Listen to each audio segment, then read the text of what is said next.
All right, guys. Welcome to another episode of Maneuver Life Radio. We're going to go ahead and discuss a couple of big topics here. The main topic today we will discuss is industry. So today I'm Tony, and I'm joined with Dean here, and we're going to go over today's theme is going to be kind of sort of like locking in, but it's going to be more broad and about paths. So we're going to talk about finding the right path and diagnosing that you're on the wrong path and converting it into the right path.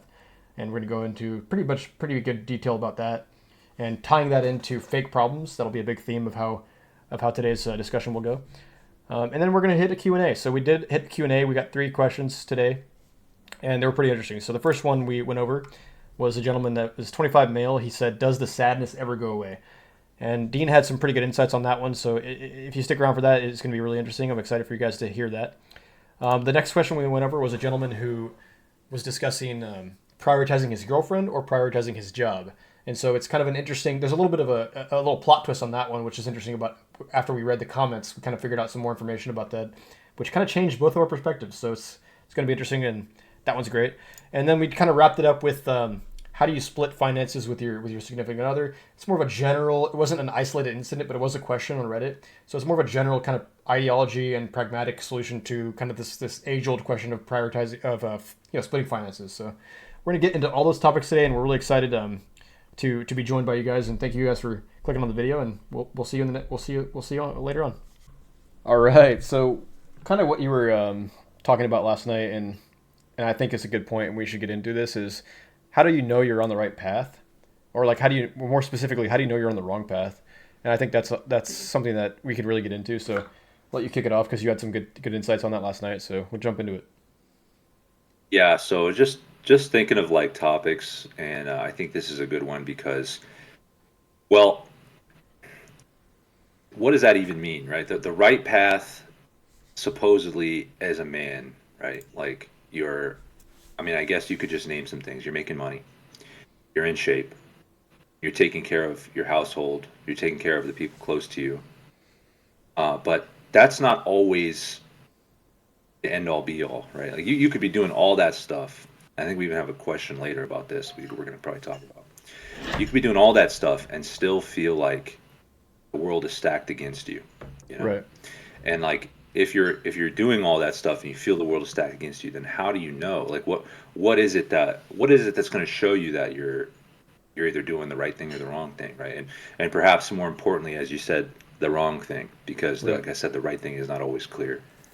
So maybe that's where we go No, first. and I I don't know if you think have I any think it's thoughts a on good that. point because when I think about that is somebody it's a good way to ask the question is what it's a better way to ask the question is say how do you know you're on the wrong path, because sometimes you're on the right path and it's obvious, like but sometimes you're Mhm. on the wrong one and it's not obvious, and that goes to other things too, like it's sometimes you're doing something like it's very obvious to know when you have the Legos built because that's how they build together. But when you have them not built the correct way, you don't actually know when you're putting the wrong piece on the wrong side or what have you until it's been Yeah, fully complete. So I think when it comes to yeah, like the path that you're on, yeah, you could be doing something, and like you said, it's the simple stuff like the simple obvious stuff to know is like okay, do I have a good income stream? Do I have a good career? Am I happy, etc.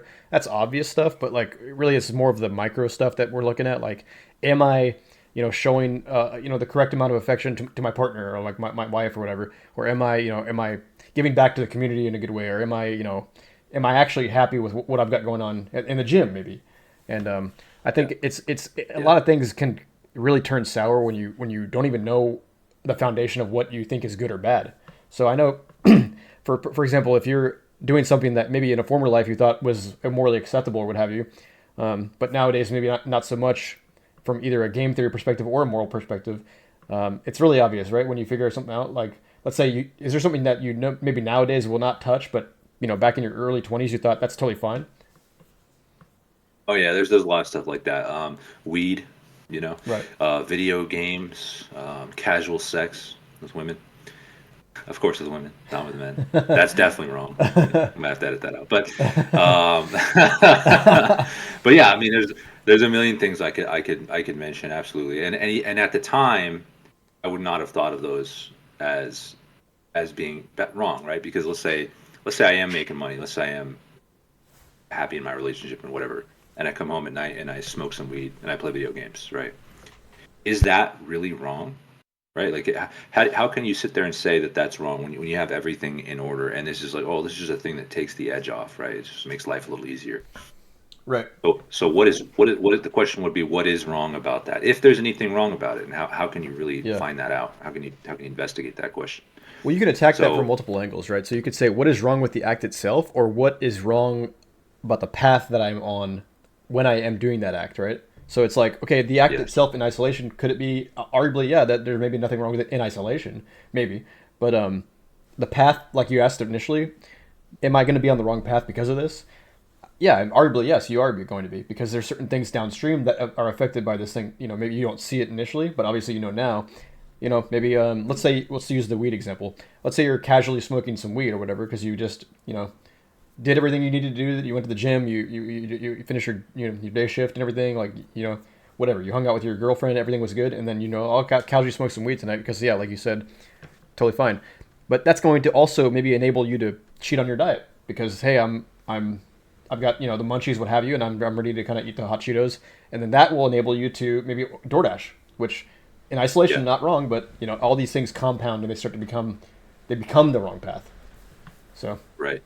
Yeah, so just to add to that point, so I think the most important thing, if you're really going to find out whether you think I'll put it this way, I don't think that there's a thinking you're doing the right thing or not, right? You just are or aren't. Like mhm. I have this perspective that there is a correct way to live your life, right? Now, Right, not the details. The details will change, and the details don't actually. I actually think the details don't matter at all. What matters is the overarching path of your life, and that's what we're on about right now.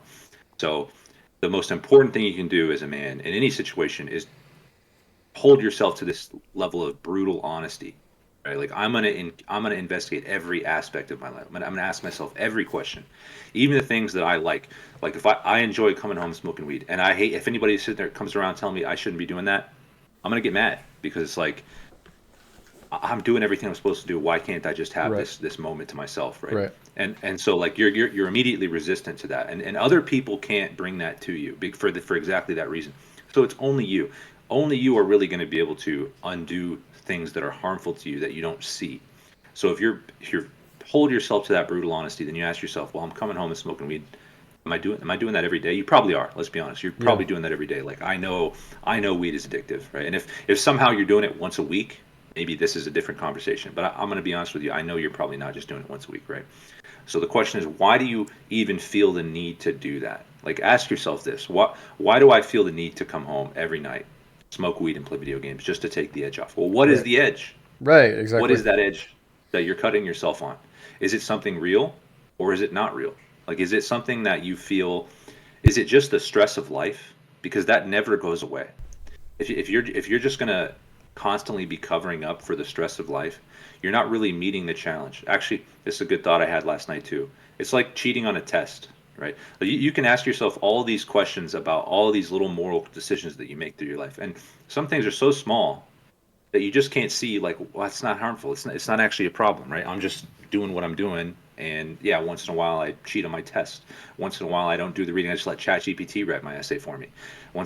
But even in those examples, just we can dig into that for a sec. Just to give you the example of like cheating on a test. Why should you not cheat on a test? Okay, let's say you've done every other test to the best of your ability. You're really working hard. You're trying your best in the class, and one time you just overslept. Some stressful event happened in your life, and you just didn't get to the studying in time, and you feel like you're not prepared. So you somehow find a way to cheat on it.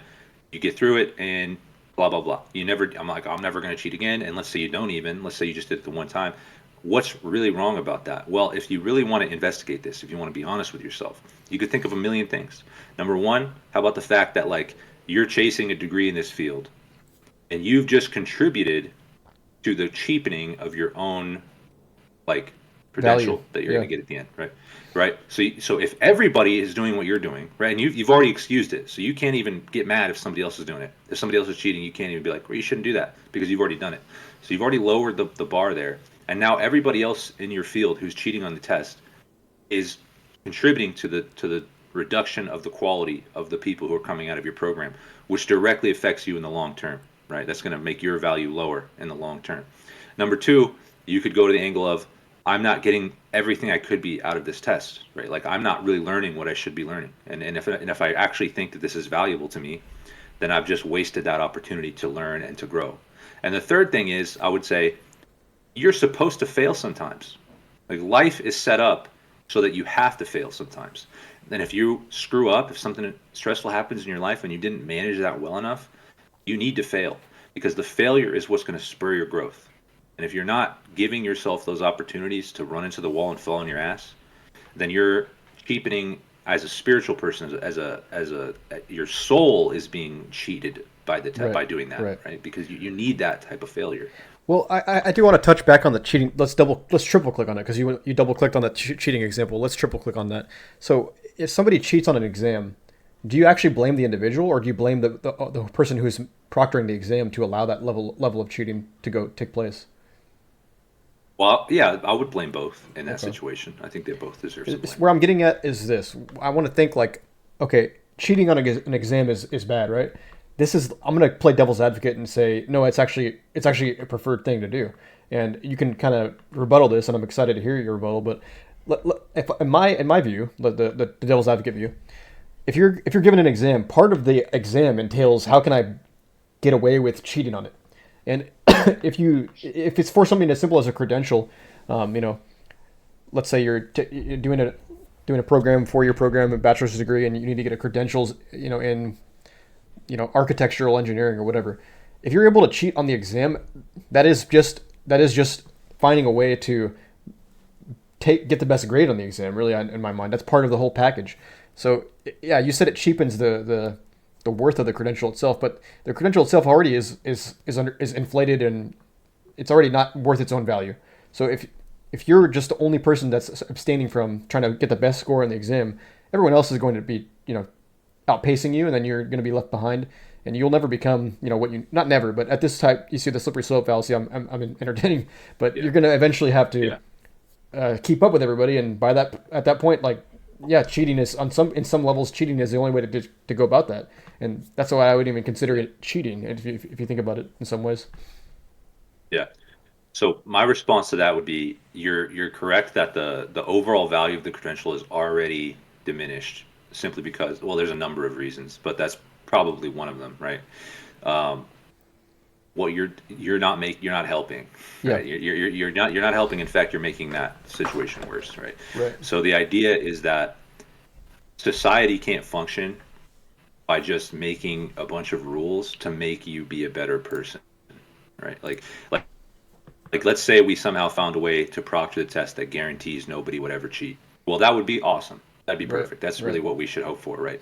But that is actually not possible. It's just like if you work in somebody who works in IT, right? That's an adversarial space. So there's always going to be some way to break the system that you just don't know. You just can't factor that in. It's just not possible. You're always playing catch up in something like that. So this is analogous because as the individual who's going through this education, who's trying to get into a field and then hopefully be an expert in the field and really push the field forward and be a contributor to the field, your job as that individual is to hold yourself to a standard, to some kind of standard. Hopefully it's excellence. Hopefully you're striving every single time and every single thing you do to be the best at it, because that's best for you. If you're the top architect in the whole world, right? You're successful beyond your wildest dreams. You work on any project you want. You have fun. You do the things that you enjoy. That's wonderful. That's awesome. That's the obvious benefit of doing it from your perspective. But from the benefit from the perspective of the society that you're living in, that's better, right? Right. Because you're pushing the whole thing upwards, and now everybody else is going to go upwards with you. Right. And if everybody is pulling together like this is how society progresses. Yeah. So it only works if you attack this thing from both angles. Like, yes, we need to have some system in place that makes it very difficult to cheat, but it will never make it impossible to cheat. It's just not. No, and again, I was only playing devil's advocate. I do agree with you, and I think it's a lot to do with the path as well. Like if you're somebody who's okay with cheating on an exam to get a credential, you're already on the wrong path. I think a credential is in it itself. If you think you need a credential to do something, again, I think you're already starting to get to a wrong path here, especially in today's society. You asked me this question 50, 60 years ago, probably different answer. But if you ask me today, right now, you're 15 years old, and you say, hey, I want to become an architect. What do I do? I'm not going to tell you to go get a credential. I'm going to tell you to go learn it. I might be giving you the wrong advice, but Yeah. with respect to this specific field, like architectural engineering and stuff. But if you ask me like software engineering, I'm not going to tell you to go to university and get like some degree, some credential. Just learn it. Yeah. Like if I could go back to myself and tell myself at age 15, 16, I would just try my best to learn how to write code and then find a job immediately.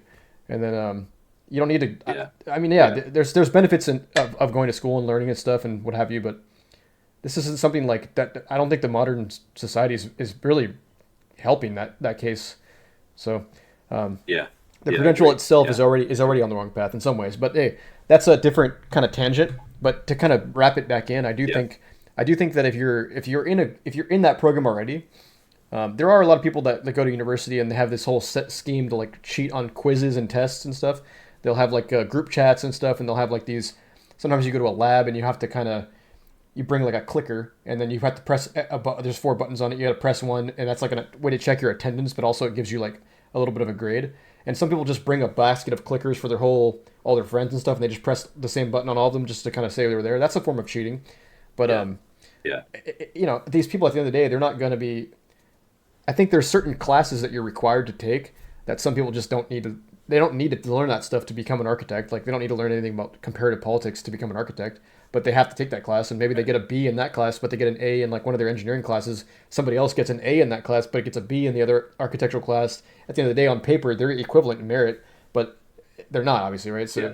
it's a little bit. There's a lot Right. of things going on that's wrong with this situation, but that's not a good way to justify deviating from the correct path. And you, as he said earlier, you as a man should know that you have some level of principles that you need to stick to, and one of them is dishonesty or what have you. And cheating is a form of dishonesty, so Yeah.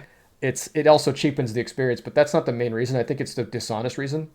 Yeah. You're not going to be able to be honest with your family, honest with your loved ones, honest with your wife, honest with your kids if you're okay with being dishonest with certain things. And I know that sounds like it's a Right. not that as a 21-year-old I would go say F off, like, you don't need to be honest with your employer, you don't need to be honest with your whatever. But I think building those habits of being upfront, being honest, helps you in the long term, because then if you do have an issue, you can actually just Yep. be honest about it. But also it helps you keep Yep. the habits for, hey, I'm with my loved one, I'm with my kids, I'm with my best friend. No reason to be dishonest with them, right? So it bleeds into that personal Yeah. life, and I think that's really the part of the path that you need to stay on, the path of goodness in that Yeah. way. I think that was great. Yeah, I completely agree with that. I want to just quickly go back to the weed, right? Because we started out. So we just use the test example as something to dig into, but you can do that with everything, and that's what you have to be doing, right? As a man, you need to be investigating all of these little questions, all of these little moral decisions that you're making. With the weed example, what's wrong with it if I'm going to work making money and taking care of stuff, but then I come home every day and take the edge off, quote unquote, or do whatever I got to do. Well, the question, of course, can be asked, like, what, is that really the best way to do that? Like, if you're really struggling with stress, and you come home every night, and that's your outlet, is that the healthiest outlet? Is that the outlet that's going to benefit you in the long term, most of all, right? Is it setting a good example? Let's say you have kids. Is it a good example for you to come home every night, smoke, and your kids know, like, oh, dad's in his cave and he's smoking, right? Like, don't bother him, like, and let's say even a much more worse example, people would have a more visceral reaction to like drinking, right? Like if you come home every night and you're drinking, yeah, that's not good. Your kids are going to see that. They're going to know after 7 p.m. Don't talk to daddy. He's drinking. He's drunk, right? And they just know that. Like as a kid, you know that. As a Yeah. certain time has passed of the night, your dad's drunk, Yep. and it's no longer time to interact with him, right? That's horrible. That's a terrible example to set, and it's horrible for that kind of relationship. So now, even if you think it hasn't risen to that level in your life yet, it will. It will. Like, here's the thing about. I was thinking about this too. So, as you just kind of alluded to, all of those little questions, it makes it easier to be worse in other areas. Yeah. So if you're smoking It bleeds weed, in. it's easier to smoke a little bit more weed. It's easier to play a little bit more video games. It's Yep. easier to call out because you want to sit home and play video games. It's easier to go spend a bunch of money on an ounce of weed that you really didn't have, because you need it, quote unquote, you need it, right? So everything is connected. Everything is everything. Everything So is when you, everything. when you allow these little negativities, these little bad decisions into your life, in any respect, no matter how small they may seem, it always builds up. That's how the evil gets into your life. And so there's one other point I want to make on this is that being on the right path is not always this thing like you're just going to feel it and it's just so peaceful and it's just so wonderful and it's like, oh God, everything's really falling together for me and I'm doing it and this is good and I know it's good because it feels good all the time. No, that's not how it's gonna work. Perfect example about this, right? One of my favorite movies of all time, right? The Dark Knight. Right. Okay. It's classic. Batman is a man of principle, right? And he's a man of principle. This is why he's a hero to men. This is why he's my favorite superhero, and I think a lot of men feel the same way because he's absolutely uncompromising, no matter what. Even if the whole world hates him, even if the whole world thinks he should do something else, he won't do it because he knows it's in his best interest. In that movie, if you haven't seen it, this is a spoiler, but you should have seen it by now, so that's on you.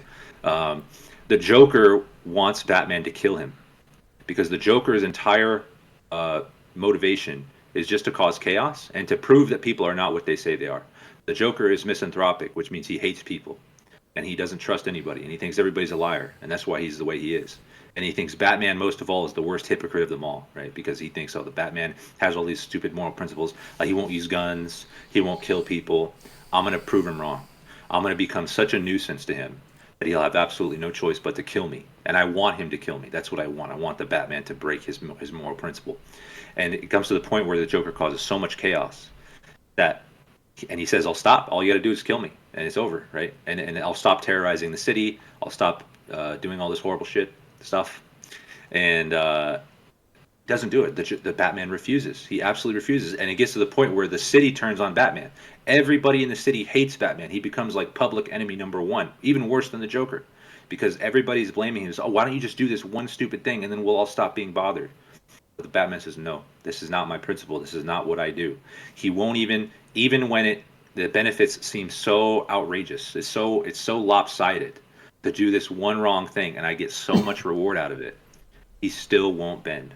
Right. You have to be like Batman. You have to think about yourself in that kind of respect. Like you have this ultimate principle of I'm going to try my best, and you're not going to be perfect. You're not a superhero, so there's going to be many times in your life where you do screw up, and you have to be honest with yourself about that.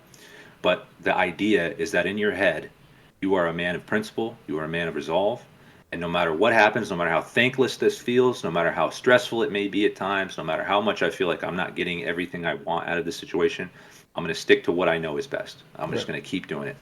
And to me, that's how like I'm doing the right thing because this is my principle that I built for myself. Definitely. No, that's really well said, and I like the metaphor. I mean, that's obviously if you haven't seen that movie, you're either too young or too old. Like, there's nobody I don't know anybody who's not seen that movie. A lot of my friends actually say that's their favorite movie, like growing up. Yeah, but it's my favorite superhero movie for sure. Yeah, for me, it's in the top 5. It's a really good movie. But like it's one of those movies where if one of your friends, if you're asking like, hey, what's your favorite movie, and like one of your friends says that, like actually it's like a kind of a surprising thing because some people don't want to admit that that's their favorite movie, but like the guy that's just cool just saying, oh, Dark Knight, you're like, oh, that's a really good movie. Be like, nice, that's a great choice, very cool. Yeah, but to go back to the weed example, you asked like, okay, you laid it out like this: you're stressed out about something, so you're taking the edge off, and you mentioned what edge. I do want to like add to that because I think the question of what problem is smoking weed solving for should be asked, right? And it kind of ties into what you were saying because if you're having such a bad day or something at work, or like your wife is disrespecting you or something, I don't know, whatever. If you're having some stress within your relationship or whatever, to a point where you feel the need to inhale like some THC, whatever, to get over that stress, attack the stress itself. You're running away from your problems, right? And you're never going to outrun them. You're going to run in laps and they're going to follow you forever. You're never going to outrun them.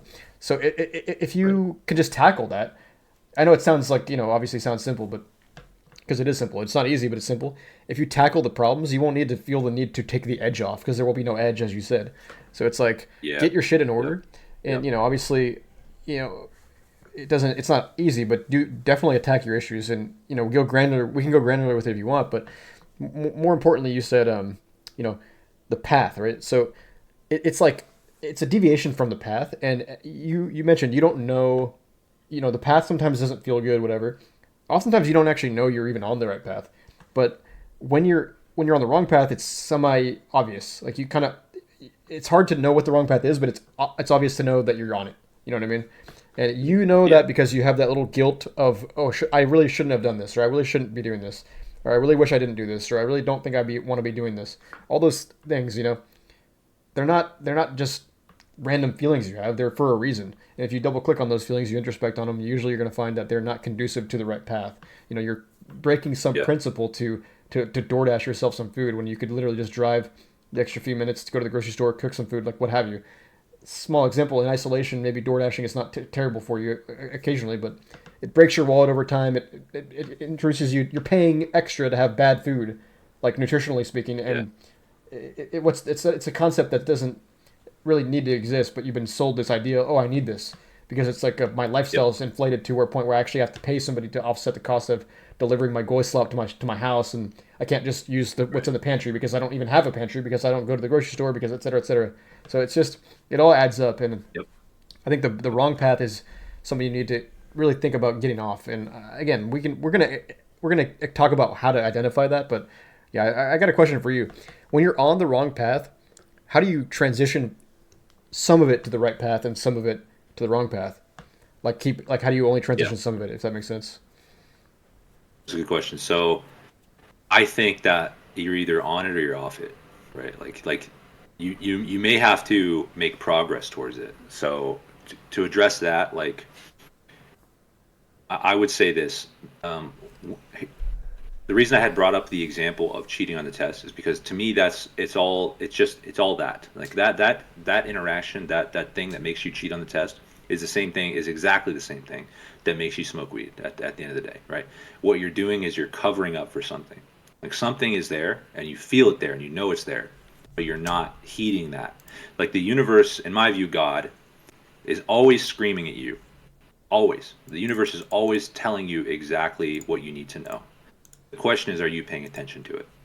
And these feelings of anxiety, these feelings of depression, stress, the edge that we're talking about, that is valuable information that's being communicated to you by God, by the universe, whatever you want to say about it. And your job is to listen. Your job is to take that into account. It's not Right, a clear message. It's not going to say, stop doing this, stop doing that, do this, do that. It's right. not going to be like that. It's just going to be a very vague notion of, am I doing the right thing or the wrong thing? It And may if even you manifest in the form of a form of guilt in some ways. Yeah, Mm. guilt is very common. Yeah, shame, guilt, stuff like that. Yeah. So these are emotions you have to reckon with, and again, it only comes from the brutal honesty that you give to yourself. Right. That's the only possible way to get there. So what you do, in my view, is you cut out, do your best. Maybe even I'll say to try to be practical about it. Something you could try to do. If you're really not, if you really don't know, if you're listening to this conversation, you're like, I don't know, I don't feel anything like that. I don't really know what that is in my life. Okay, here's what you do. Here's what I would say to help identify. Cut out all of your little vices, okay? And you know what those are, right? Like your video games, your weed, your drinking, whatever that is, whatever it is that you think of just like this me time kind of nonsense hobby, quote unquote hobby that you engage in that you know is not productive, right? Cut it out for a few days, right?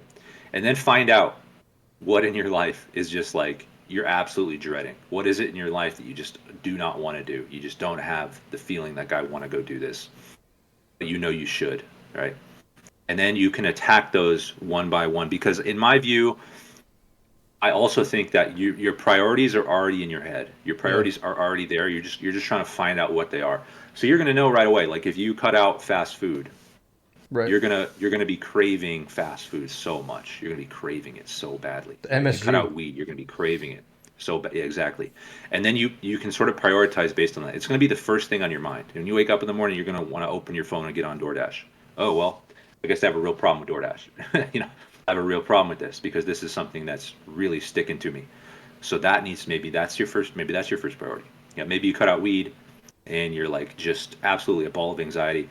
Or yeah, I'd say I felt anxiety when I wasn't smoking weed. You remember me more irritable, whatever the case Right. is, Right. and you think, okay, this is something that I'm relying on. I'm dependent upon it. It's become something that owns me instead of me enjoying Owning it. it. It actually Yeah. has control over me.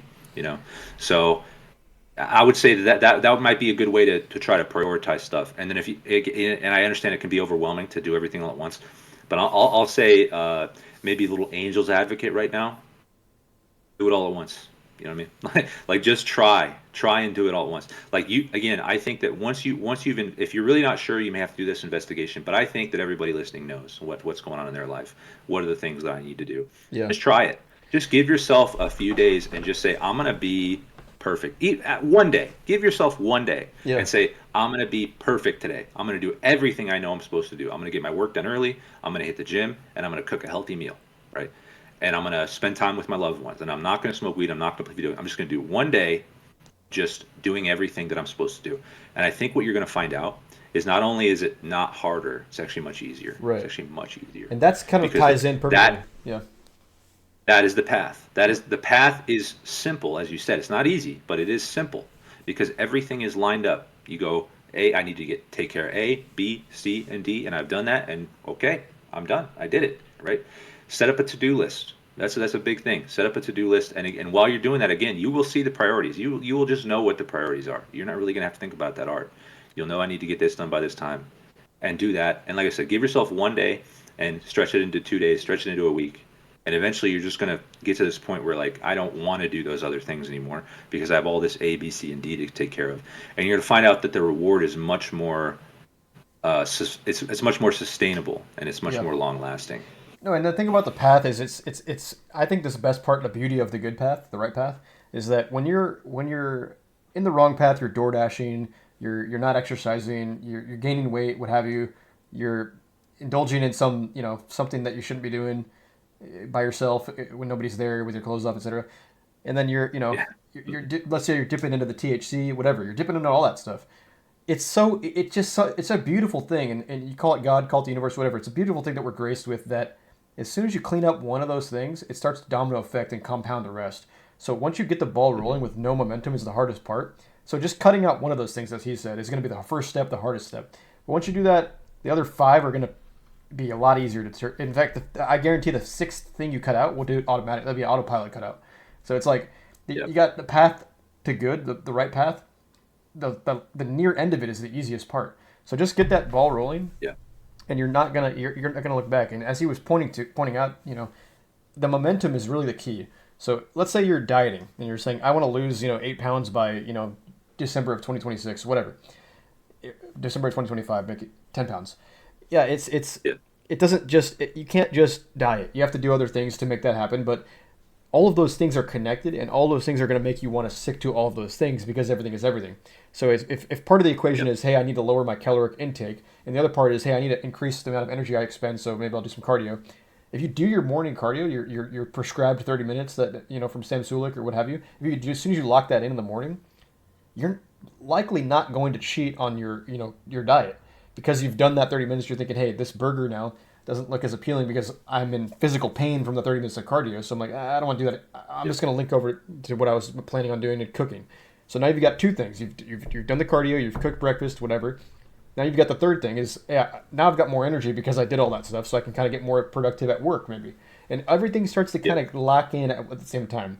And the bad part about this though is everything comes undone at the same pace. So once you lose one of those things, you're gonna do everything Yeah. backwards. And that's kind of what I want Yep. you to speak on, because to me that's like a house of cards falling over at once. And it's like you got 7 or 8 days in a row of progress, and then boom, you wake up and you make some excuse to DoorDash. For me, it's DoorDash. If you make some excuse to DoorDash because I'm too busy at work to cook a meal, you know, then you DoorDash, and then I've DoorDashed already, so I don't need to do. I don't really want to waste my time doing cardio today because there's no way I'm going to burn off the 700 calories from the French fries alone. So I'll just call it a cheat day. I'll refeed whatever, and then I'll text my friends about it. Guys, I'm doing a refeed, and then then you're playing video Yeah. games all night because you're refed on carbs and you didn't do Yep. any energy. So you got Yep. like 3 or 4 9 different things. It adds down, if you will. So speak on that a little bit Yeah. because I know you've got some experience with that just as well as every other guy who's watching. So Yeah, absolutely. I've been through that exact same situation multiple times. I would say this, just I can add like this analogy that I've thought of. I think I told you before, is that you could think of your whole life as just as a machine, literally a machine, right? And every little piece of your life, your career, your health, your food, is all connected together in like this system of gears and parts, right? And if as soon as what you want to do, think of it like this: you're adding energy to one of those gears, right? and the gear starts turning a little bit more quickly. And let's just say that's the gym. Let's just start there because I think that's a great place to start. Once that starts spinning, it's going to start spinning the gear next to it, which is food, right? And then that's going to start spinning a little more. And then the one next to it is finance, and that's going to start spinning more. Now, the thing about gears, there's a ratio between them. So this gear spinning more quickly, and there's a bunch of gears in between. This one over here is going to spin more slowly, but it is spinning, right? And what you do is you start adding energy to each of the gears, and now they're all spinning a little bit more quickly, right? And the whole system starts to work more efficiently, more quickly. As you said, it's all connected. So now the reverse is also true. Let's say this gear over here is your DoorDash, right? And it's been and spinning represents you not using it, right? But let's say you one day you just go crazy, you buy two meals off of DoorDash, and that gear is ground to a halt. What's going to happen to the rest of the system? It's all going to start grinding. It's all going to start grinding and slowing down because this one has stopped. So that's what happens to you. That's exactly what happens to you. Everything gets uh, blown up at the same time because you're screw up on one little thing. And that sucks. I mean, it's really hard. It sucks to think of it this way because it's so hard. Like, oh, I can't screw up anything or else everything's going to fall apart. Yeah, it will. That's how it is. Like, this life is hard. This is a difficult thing to go through. We're all going through the same thing. And that's where the brutal honesty comes in. You know, I can only be honest with myself. Am I screwing up in one little area? If the answer is yes, you know that the rest of the system is not running as efficiently as it could be. Right. So think of it that way, you know, and really tell yourself, like, I'm not seeking peace. I'm not seeking happiness. That's fleeting. I don't know what that is. Happiness is going to come and go. Peace is always there if you have God in your life, but it's not always right there in your face. It's not always like you're not always enveloped by it. Sometimes you have to go out, challenge yourself, and most importantly, be willing to fail. Be willing to accept less than what you had in mind. If you're the type of person who refuses to ever cheat on the test, you say, I'm just not going to do it. That's just not in my principles. I refuse to do it because of X, Y, and Z, and I feel like I have good justifications for it. And you find out everybody else in your class is cheating, and they all get good grades, right? And they don't get caught. They don't get caught. And you're there with your 65, 70% or whatever, and everybody's got 100. And you're like, geez, that sucks. Yeah, it does suck. There's no good answer. I can't sit here and tell you like, yeah, that doesn't suck. It does suck. That sucks. Life is like that though. That's all I can tell you. Is life is like that, and you're not always going to be sticking to your principles and experiencing these wonderful outcomes because of it. That's just not how it is. You stick to your principles because those are your principles. And that's just and what you do. you need to understand. Compare yourself. I do this to myself sometimes. I think, what am I thinking about right now in the frame of how would a farmer from Iowa think about this? You have this concept of people taking money from people and they put it in the bank and they own a bank and they say, hey, you're gonna put $100 in my bank and I'm gonna speculate on that $100, and that adds up to this kind of crazy convoluted concept where people do this rat race of trying to add a million zeros to their net worth. I understand, having good income and all that stuff, and that's great, but at a certain point it becomes unhealthy addiction. And you got the guy in Iowa that's a farmer. He's not ever thinking about this stuff. He's just thinking about how his life is going to be, what he's going to do with his kids, what he's going to do with his animals, what have you. He's never concerned about like making the maximum optimal financial gains on a bonus check he gets and what have you, because it's not actually going to make you happier to do that. That's just a way to keep you busy. And he's figured out the key to happiness. He's got that dialed. He doesn't need to have you artificially introduce a problem so that you could solve it for him. He's not gonna, that archetype is not needing to be advertised to. And so I sometimes have a problem in my life, and I think, well, what would I, as an Iowa farmer, think about this? And, I have this kind of second person I always ask myself. It's like the Iowa farmer Tony, and it's okay being okay with less, and not in a you should settle for less. It's actually just being okay with less in general. And everyone has been okay with less than they're okay with today. Yesterday they were okay with less. I mean, it happens. Most people kind of up their standards of living over time, and you got to remember, like back in your earlier days, maybe you probably had a lower threshold for what you would make you uncomfortable as well. So it kind of adds to the whole lifestyle inflation talking point of like DoorDash is something that you've inflated your lifestyle to be a normal thing, and there's some people out there that literally DoorDash every day, and that's part of their life. But it's such a ridiculous thing. The farmer doesn't even know what DoorDash is. He makes his own food. Literally, he grows his own food. So it's like, you got to find a happy medium between that. And I think that's where supermarkets come in. Yeah. You know, you go to Ralph's, go to Costco, go Yeah. you buy your groceries and cook it all. It's such an easy thing, and you just once you get locked into that, you're gonna lock into everything else. And I know this ties back into our episode last week about locking in, but it really does all. It's all connected because everything's everything. So it really is. Everything is everything. Yeah, I have a good point I was thinking about there. Just so a lot of one good way I think also to identify the wrong path. And once you're able to start that type of brutal honesty with yourself, you're going to find out that a lot of your problems are actually just fake problems. They're not real problems, okay? And this plagues so many people. And an example of a fake problem, right? Let me think of something like that. So let's say this is the personal opinion of mine, so many people might not even agree with this, but this is how I see this, okay? If you're engaging in a lot of like casual sex, a lot of casual relationships, a lot of situationships, right? Yeah. And that's just what you've decided to do with your time, okay? You're going to experience it. Let's say you experience a situation where you meet a girl, you really like her, right? But it's a casual relationship, okay?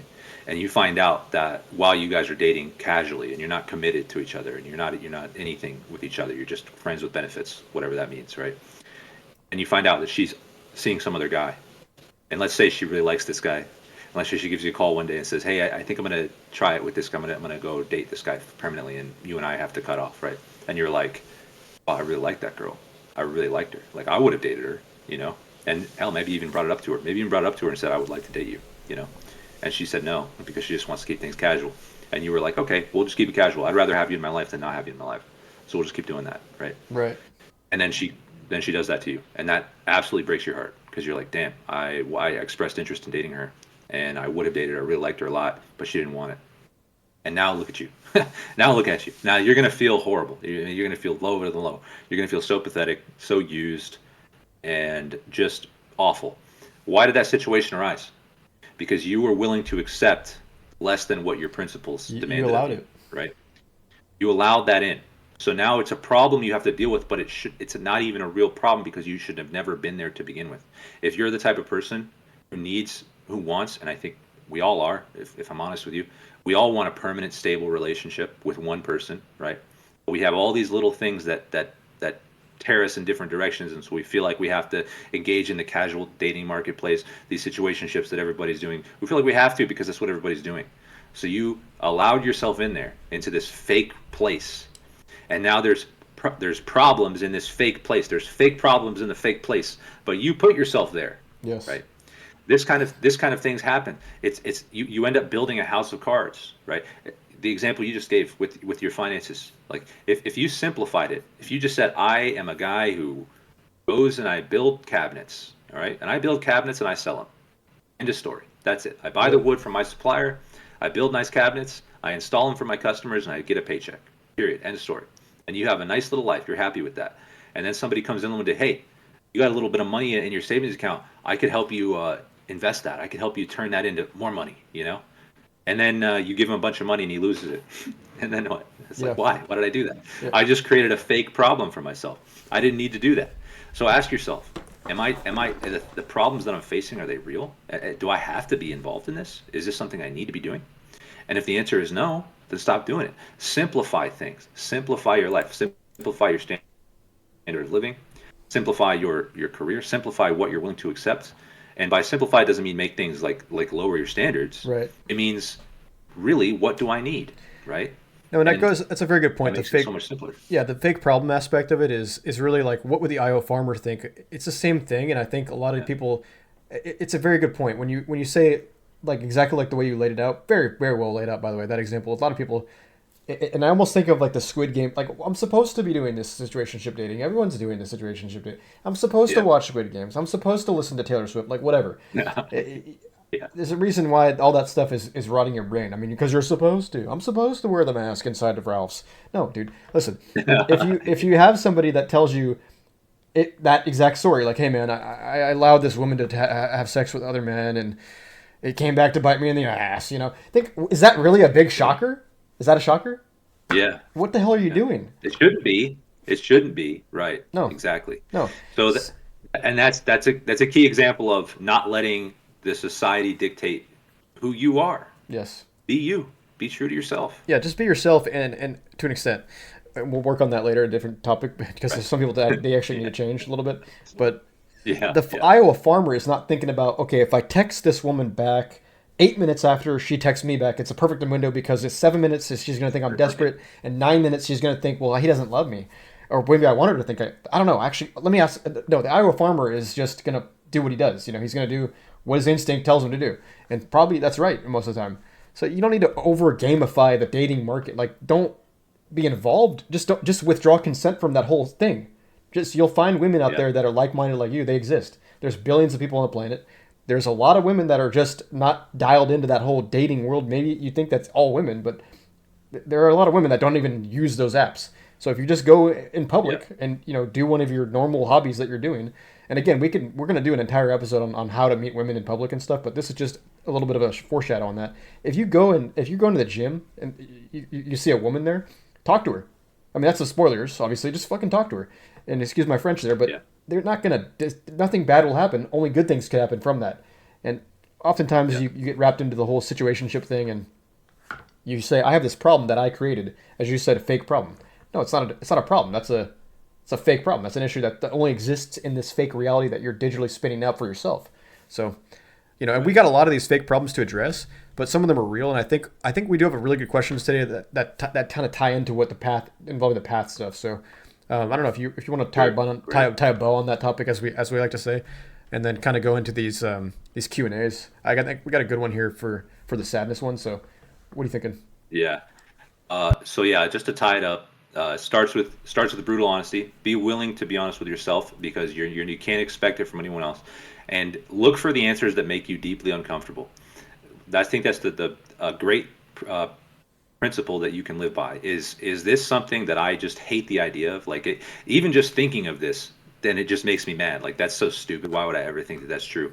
Okay, well, dig into it. Like, why wouldn't you think it was true? Like, this extends to everything without getting too much more detailed because we're going to switch topics. But it extends to everything. Like, even let's say like a political opinion, and you think, oh, that's an idiotic. That's so stupid.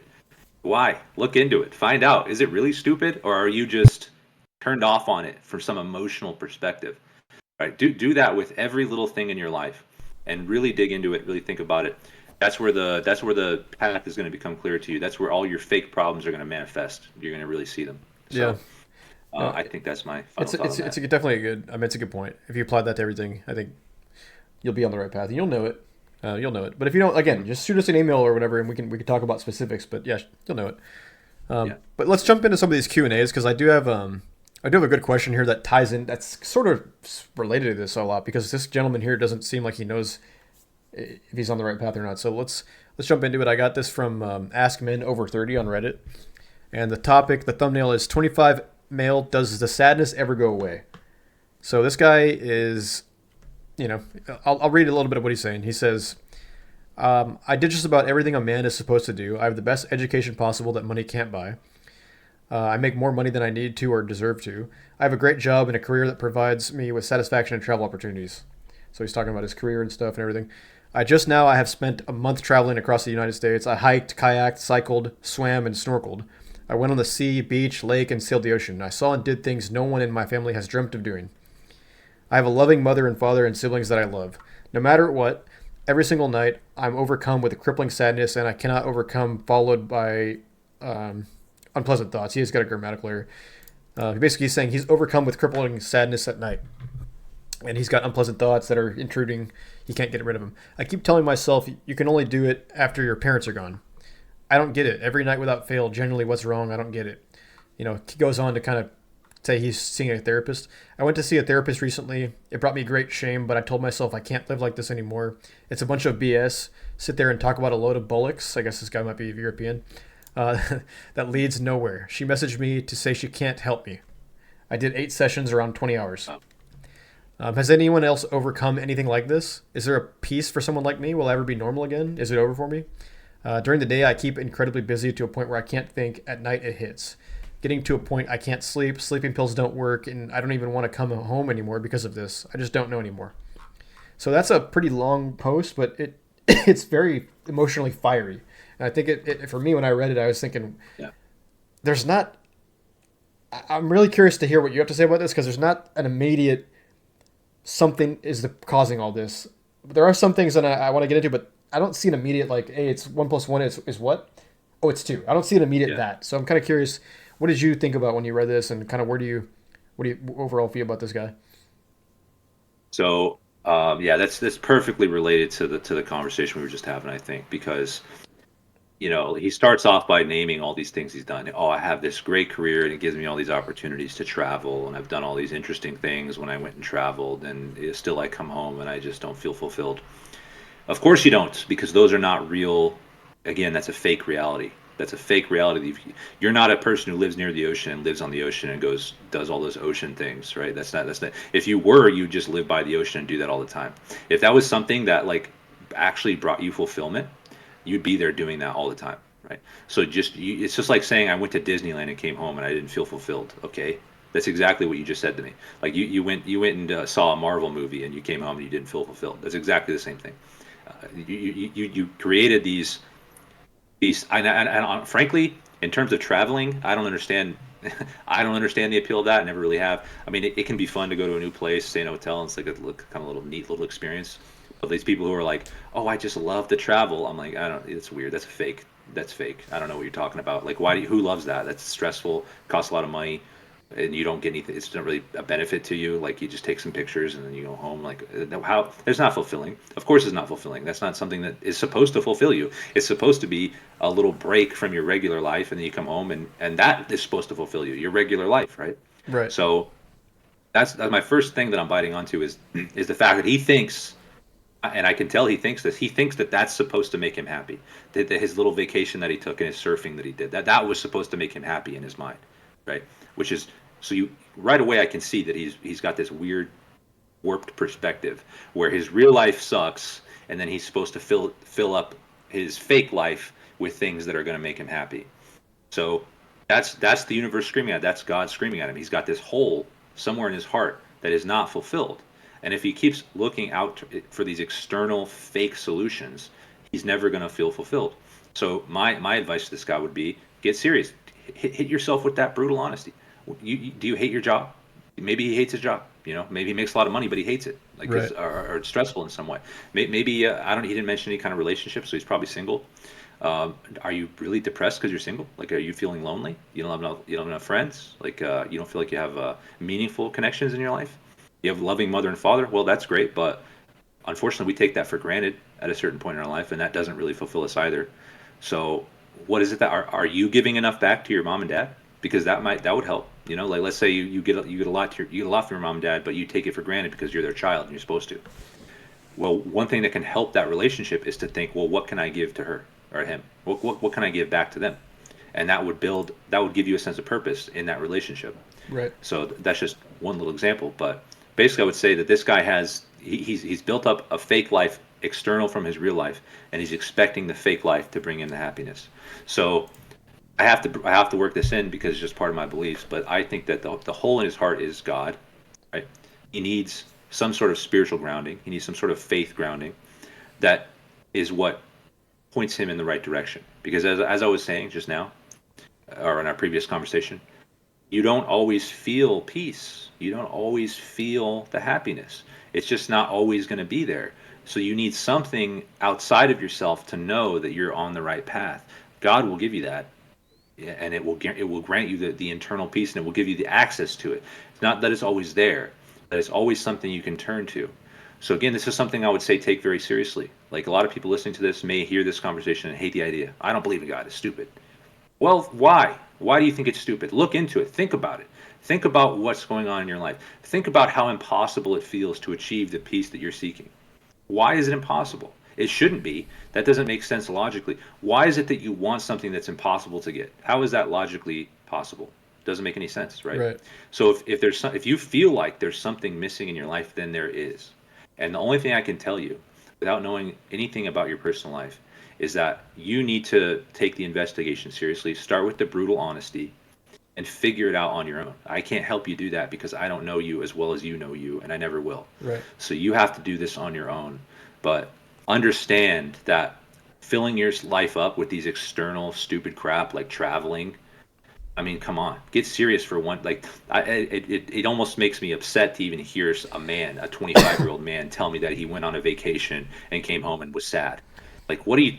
Come on, like you got to grow up. You got to Yeah. get serious right now. I mean, there It's were not men in the that. It's not. 40s that went on a vacation, and as soon as they got home, they were actually excited to get home because then they were no longer being shot at by Germans. Yeah, But you know, exactly. it's all relative, Yeah, right? It's all first world problems. yeah, No, but yeah, I like what you said, and I said initially there's no immediate red flags about this, and except for one thing, and you obviously pointed it out already, and you got to it first, but yeah, what are you doing like with this travel paragraph? I mean, to me it's an obvious.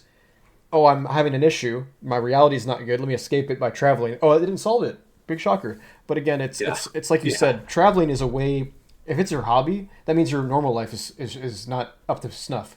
If you're saying I travel as a hobby because it's relaxing, something's wrong with your life, and it really does relate to what we were talking about earlier. Because taking the edge off. Well, what's the edge? Listen to that. What's wrong with your normal life? To a point where you feel like you have to go, kayaking and hiking and cycling. Like those are all cool things in isolation, but it looks like you did a big bulk batch of this stuff, and um, Yeah. it looks like you did a big bulk batch of this stuff. But what I'm saying is, I think if you just double click on like Dean said, what are you doing? We need more details, right? But I think at a glance, though, when I did read this, and my initial reaction was, okay, you're traveling. I get that, like why are you doing like a whole month or what's going on and why are you expecting that to make you feel better. There's nothing in here about your fitness. There's nothing in here about your relationship status. There's nothing in here about your financial. I guess your financial status is the only thing in here that's part of the big three. But you can't be happy with just financial status. Like that's part of the big three for a reason. There's three things. you know Yeah. you can't just pick one of them and be fine. Obviously that's a good start, and that's why I think you're able to be helped. But it sounds like you must have talked to some women about this because you were convinced to go to a therapist. So I don't Yeah. know Yeah. what allowed you to think that. I'm glad you stopped, but it says here I did 8 sessions for around 20 hours, and she messaged me to say she can't help me. So now we've got two things. You're going to a therapist, and it's a woman therapist. So, I mean, and again, if you want to see a therapist, I think you should probably see a male therapist because it's going to be easier for him to empathize with you and relate to the problems that you're having. Just as if you're a woman, you want to see a therapist, I'd probably recommend go see a woman therapist because then they probably have an easier time to identify, hey, you're saying this, I went through a little bit of that, or I know people, it's easier to get that down the road. But Yeah. cut the therapist out of it, and I think try. I mean, it doesn't say anything about your fitness, but I can assume that there's nothing there because I don't know a guy who's locking into the gym 3-4 days a week having this issue, because it, Yeah. it might sound like a simple fix, but try to hit the gym 4 days a week and just kind of see what happens. You're already at rock Yeah. bottom. I mean, and the good news is you have a career, you have a job, so you're able to sustain. At least you're able to sustain stuff. There's a lot of people that have way more problems than you, and they have no career, no finance, or anything. So they're just having your depression, but it's amplified by whatever other issues that come with being Yeah. poverty and stuff. So lock into the gym. I think a couple days a week, and honestly, after about a month or even maybe earlier, you might just stop feeling this stuff like straight up. So I don't know. Yeah. I can't think of a I way a agree. therapist could help you with this. No. That's And another fake solution, right? yeah, It's another fake. It's just nonsense because it gets back to what we're saying, where there's problems in your life that you can't ignore. Actually, so there was one thing too that he mentioned, right? He said he makes more money than he deserves, is what he said, right? right. That's pretty interesting that you would even have that thought, right? So let's say that that's actually true. Let's say you have a job and you really don't work very hard, but you get a big paycheck at the end of the day. And objectively, you could say you don't deserve to get paid all that money because you're just not working that hard. Well, guess what? That's fully within your control.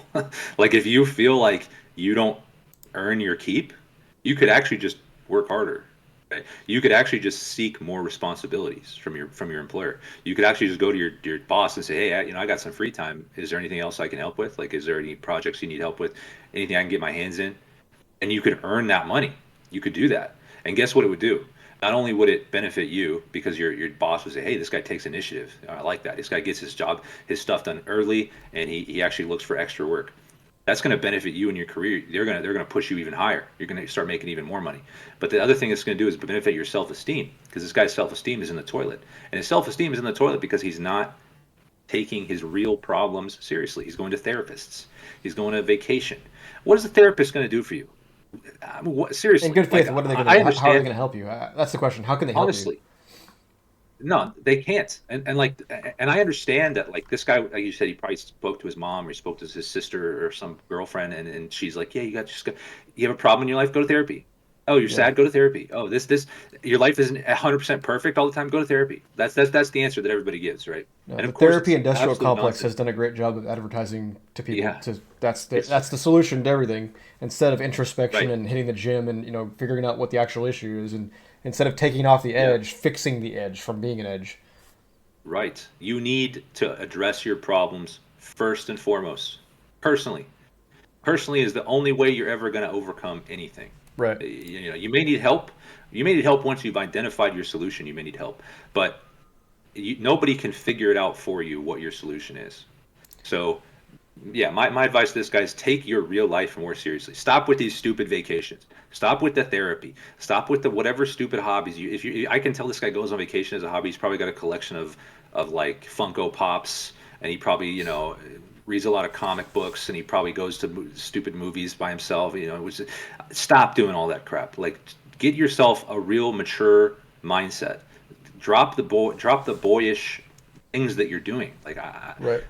I'm getting a little frustrated because I just like I think like and I feel it's out of pity. It's out of pity because I feel sorry for this guy because I know I can just tell by the way he's talking that he's getting all of this from the Reddits of the world. That's why we read these questions from Reddit, because I haven't even read the comments, but I guarantee you they're going to say you should stick with therapy, find another therapist. They're going to say, oh, you should just get even deeper into your hobbies, blah blah blah. Nothing to do with how to actually build your self-esteem back up. Your self-esteem is from the self. It is the self-esteem. How do you esteem yourself? This guy already has a huge problem that he's just ignoring. And get your real life in order. You got to build a sturdy foundation in your real life in Yep. order to have any sort of enjoyment from anything else. Well, no, we don't normally do this, but I went through some of the comments like you asked. So you alluded to the comments, so I went through some of them, and I do see a lot of them are exactly what you would expect. But there are some, if you kind of go, if you don't scroll by like, if you don't like sort by votes, if you sort by something else like old or whatever, you do see some like heavily Yep. downvoted comments that actually have really good insights. There's a one line comment: "You need to see a male therapist." That's downvoted, but Yeah. it's a good point. Like there's somebody out, like, Yep. that gives me hope that there's somebody out there. I mean, I don't like the fact that Reddit Yeah. censors this stuff because he's probably getting this guy's literally on a subreddit for it says ask men over 30 and the top 20 comments are from women, and I have no problem Yep. with the voice and everything, but this guy is not a woman. He said you need to see a male therapist, has like 5 upvotes, so it's been heavily downvoted, and this guy's not even going to see that probably. It's not going to be shown to the top, Right. but the top comment has like Right. 500 500 upvotes or whatever, and it's just a bunch of basically a bunch of goislop. Hey, take your antidepressants. You will do what you're told. You will see a therapist. You will like it. You will Yep. not think, oh, seeing a therapist is not something a man should do. Like you will not think that. You will do what I. It's just some not what you want to hear. But Right. you do want to hear this, and I think there is some truth to this. I call it hope, whatever, hopium, whatever. Things will turn around. You are 25. You're in a point. You're not even in your prime yet physically. So you're in a point to where you could set up your physical prime to be very very good. And I think if you just start locking in and lock into the gym immediately, like just go tonight. If you hear this, go tonight right now to the gym. Do whatever. Just throw any weights around. Do whatever. You just start right now and you start locking in. Like you're gonna be able to reap the benefits of that, and that's gonna turn some things around. Assess your job and think, hey, is this job something that is making me, is it making me excited? Is it something I need to? Do I like the job enough to do it? Or B, is it and B, is it something I can? Am I replaceable to a point where I can find a better job? Whatever. Start looking for a better job if that's the issue. I mean, maybe it's good money wise, Yeah. but look for a better job that has a better, values, a better whatever that fits with what you want to do with the same money. You can find it. We have a decent market. Find it. And 3, Yeah. find a girl. Eventually, once you get A and B in order, which you already have A partway in order, which is good because you have the career. Get yourself in the gym and then start to find a girl. So you got the 3 trifecta, and then you're going to be fine. I think you're okay. It's okay to be sad occasionally, but you can't let that like dictate your life. And I do feel bad for you as a fellow man. I feel like as he said, pity, but I feel also just like a little bit of sadness for you because I know you're struggling and I get that. But it's on you to get out of that. You're the only one that can solve that because you're the only one that put yourself there. And I don't know all the trauma you've been through, whatever, but there's a good chance that you could have done something differently to get out of the situation, and you're not going to be told that by these people on Reddit if you sort by highest votes and stuff. So that's what first thing to do is sort by old. Check out those comments. There's some gems in there, but really, really get after it. And I really want to say hit the gym. I can't stress that hard enough. Hit the gym hard and get after it. Cut out everything that you don't think you need in your life. Like, yeah, cut out the Funko Pop, cut out the alcohol, cut out the chocolate, all this stuff. Anything you think your little sister would like, cut that out. And it's just get after it, man. Like really, just honestly. So Yeah.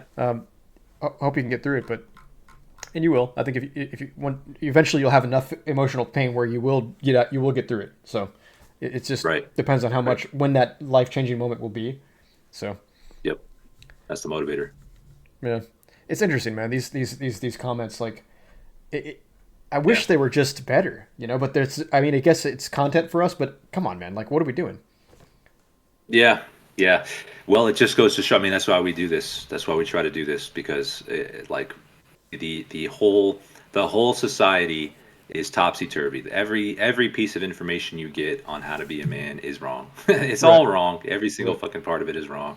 If somebody's telling you to go to a therapist, they have absolutely no clue what it's like to be a man, and that's just the most ridiculous solution. If they're offering antidepressants, this is the most ridiculous solution.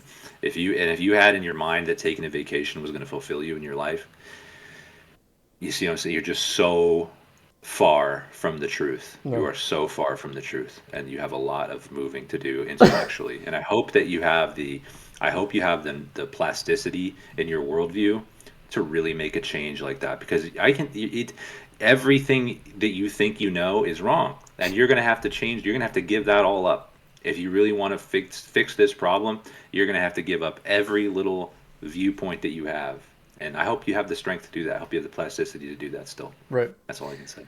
All right, man. Well, let's move on to another question. We do have a couple more here, and I got a guy here from Reddit. Find a path. It's just a question I found just. I was looking for. I mean, do you have this one here? Prioritize girlfriend or job? Yeah. You want to go ahead and read that one? Yeah, I could read that one. Let's see here. Or sum it up. You could do the TLDR or what have you. It's not super long. I'll read it quickly. Okay. I'm 20. I met my girlfriend 22 in Japan, abroad in Japan. I love her very much and want to be with her now and into the future. I'm from the U.S. and she's planning to come here in September and transfer to a community college to improve her English and study what she wants to study. The problem is that she's going west and I'm east. I'm graduating from college soon with an East Asian language and cultures major. Okay. I want to future-proof our being together, and to me, I think that lies in finding stable work and being able to support her in turbulent times, getting a green card, dealing with unemployment, etc. I'm in a transitional phase, and I feel I want to be with her faster. I can move closer to where she is in January if I can find work, but in my mind, I have doubts about completely prioritizing her and not focusing on a career. I don't know what I want to do with life, and having her makes an objective for me to work towards. Weighing all the costs of moving near her versus staying home and saving up money is a tough decision to make. I feel that making a big move early in my career would be easier rather than having to move when I become a bit more established in the working world. And some information about him: he's got $30,000 in student debt. He's got a supportive family.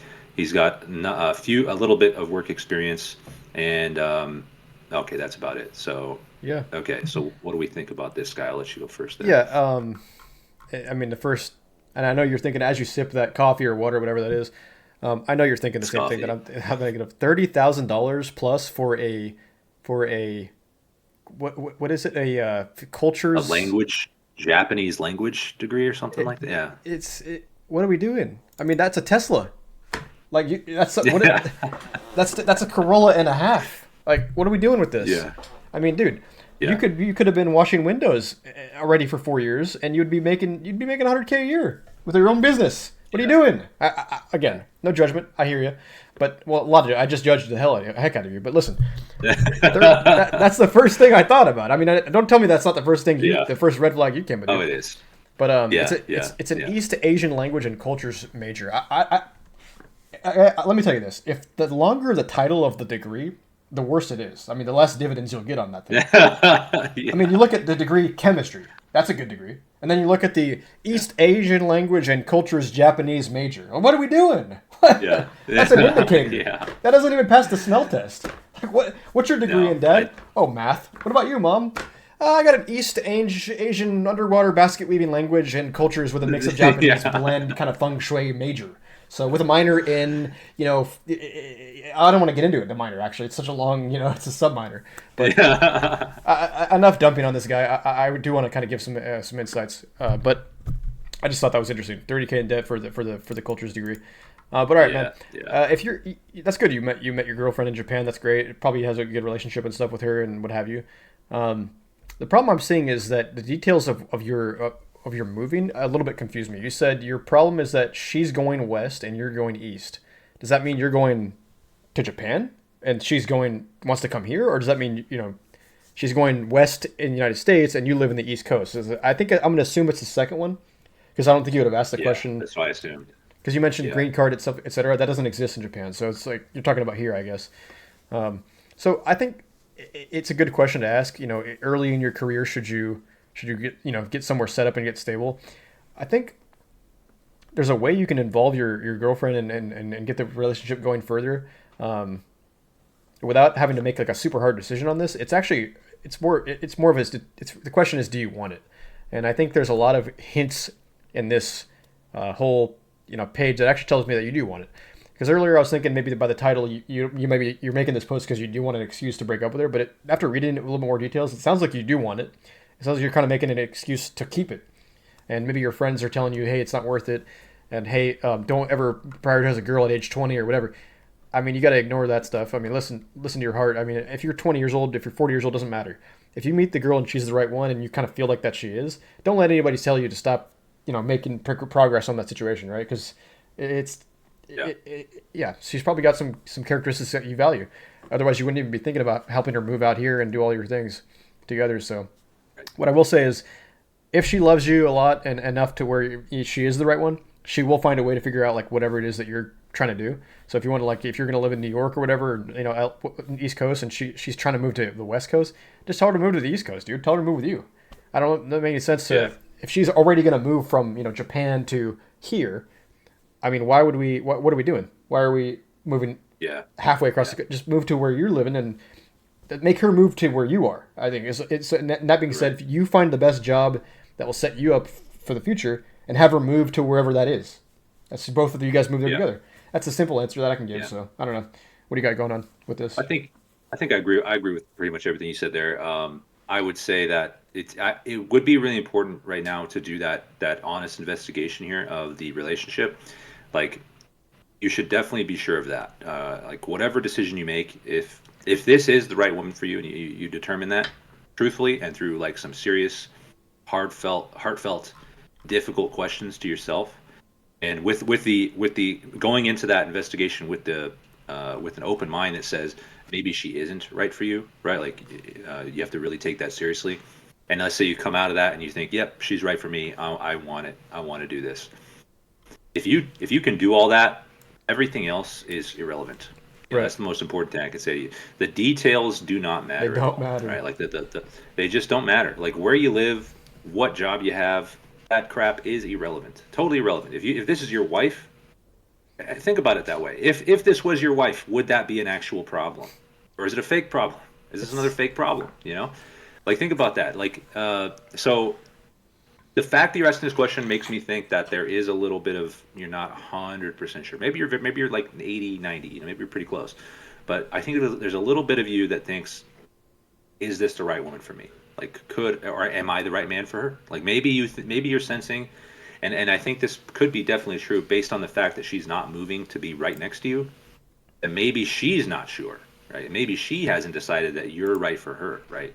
Which is also painful, but it's a reality that you're going to have to live with. So if the two of you come together and have decided this is what we want, we're going to get married, we're going to start a family, again, the details are just going to fall into place. They really are irrelevant. Now, with all that being said, there is a real serious thing that you got to do as a man, which is prioritize yourself. Okay. Now, this prioritize yourself doesn't mean that, hey, be in my life if you want, take it or leave it. I don't care what you do. It's not that. It's not that. It's going to be like, as the man, it's on me to provide for this family Right. and to lead us in a certain direction. So that means that for that reason, if I'm going to serve you properly as my wife, if I'm going to be a good husband to you, that means that I do have to say, I need to follow my thing so that I can do the best job possible. I can lead us in the direction that I think is best. So in that respect, you do need to prioritize yourself. Now, I'll be honest with you.